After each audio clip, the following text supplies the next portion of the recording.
We have to perfect the small things. Do not feel that great persons only take care of great things and do not mind about the details.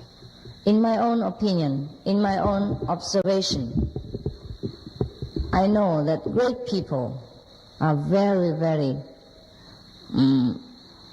very attentive to minute details. That's how they become great. I'm sorry if anyone else had a different illusion, another illusion, but it is not that way. I have met so-called many great people, truly great people, not those who thirst for name and fame and who snatch power by tricks and by political craftiness. I don't mean these people. They are not great. They will be great in hell, but not in true, not in reality. So I have met many so-called great people, truly great people, and I have seen how they take care of minute details with great attentiveness, but with such a natural spontaneity that is kind of their second nature. And I think that's how they become great, because they do not neglect anything. They know everything without having to pay much attention. You know, you understand what I mean? Even some ordinary people, when they want someone to pay attention to something, their so-called attention is so minimum that even they say they have paid the whole attention, it's not much. Therefore they neglect every corner, and that's how things are spoiled and not completed. I have seen many so-called great people. They're truly very humble in their way, and they truly take care of things in such a,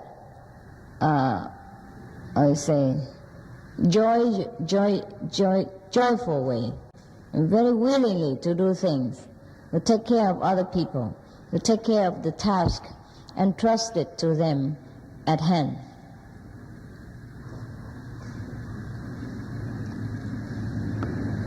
So in the name of enlightenment, we should not broadcast this kind of thinking that I am the great person, I don't take care of details, I don't care for petty details. This is wrong thinking, very, very wrong.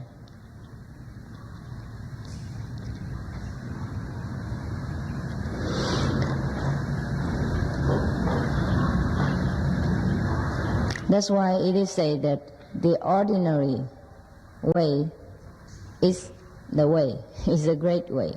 The ordinary mind is the Tao, is the path. If you are not ordinary enough, you cannot take care of details. If you think you're too great for this job or that job, then you are not great yet.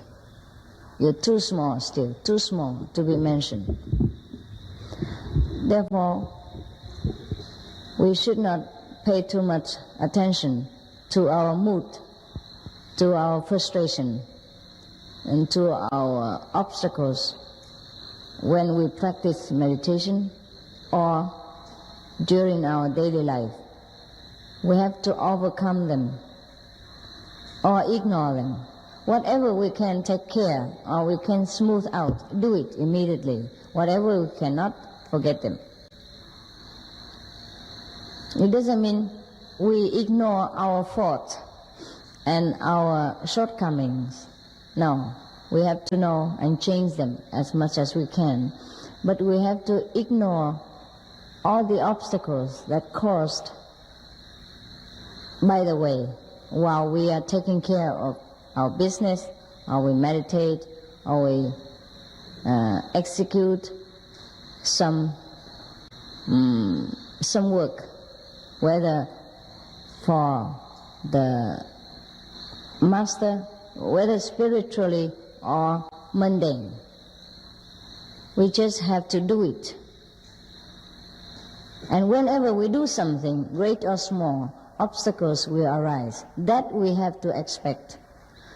To expect, but we must have a positive thinking that I will overcome it. Whatever come in my way, I will break it. I will kick it out of my way, and I will go. Even though I might slow down for a few minutes, a few hours, because of this obstacle, but that doesn't mean I will stop. I will just get rid of the obstacles, and I will go further. We have to be determined this way. Otherwise, we will be blocked all the time, here and there. With every block we stop, and we do not have any more energies.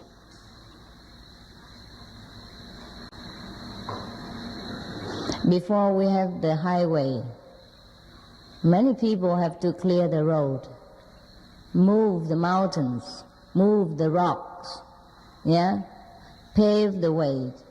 And it took many months, many days, years sometimes, and much labor, much sacrifice, much patience, endurance, and determination.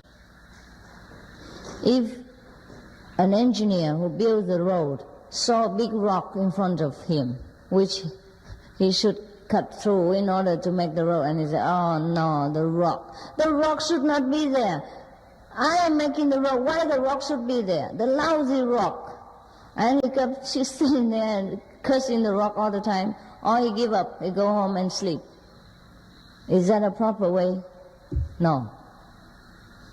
Similarly, when we walk on the path of the great intelligence, of the great wisdom, we will have obstacles that we cannot avoid. And when we do anything to help people, we have obstacles that we cannot be avoided. But we do not feel negative about it, or we do not have to feel over-enthusiastic about it. We should be just practical, realistic, and take care of whatever problem comes.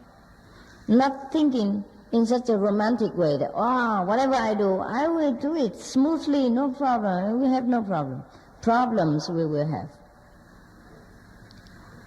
But we cannot let the problem trouble us. That's all. Not say we will not have problem, or that I will give up if problem comes. If we think I will have no problem, then when problems come, your frustration will grow three times the original size. And if you think and that you might, and if you don't expect problem, you might even give up when problems come. So you better know the problem might arise, but we are determined to break it down and continue our road. Should problems not arise, it is good. That doesn't mean that we think negatively, but we are prepared. Should problem arise, we still continue. In that case, we have less obstruction, less problem. Understand? And even when problems come, the problems become less of a problem because we already expect and we already feel ready to fight for it. Therefore, do not let any obstacles stop you from doing your work, from doing the work of the Master, and from doing the work of your ideal, from doing the work to helping people of the world, helping the refugees, helping our fellow practitioners, helping the world. We have to overcome all of this. It is very difficult to do anything in this world because we do not have enough the perfect instrument like in other worlds. That's why when people come to this world to practice and to help with the development of spirituality, their merits multiply manifold, more than in a better environment.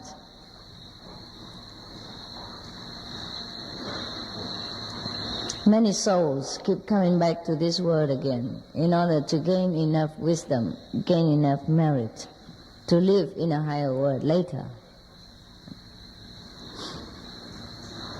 And the more we develop this world, the more heavens there will be. We create a new heaven.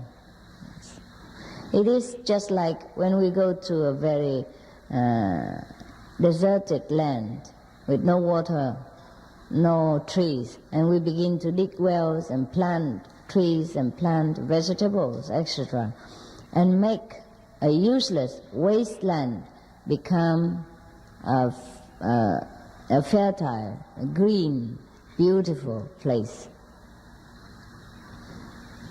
Then we create a new park, new garden, new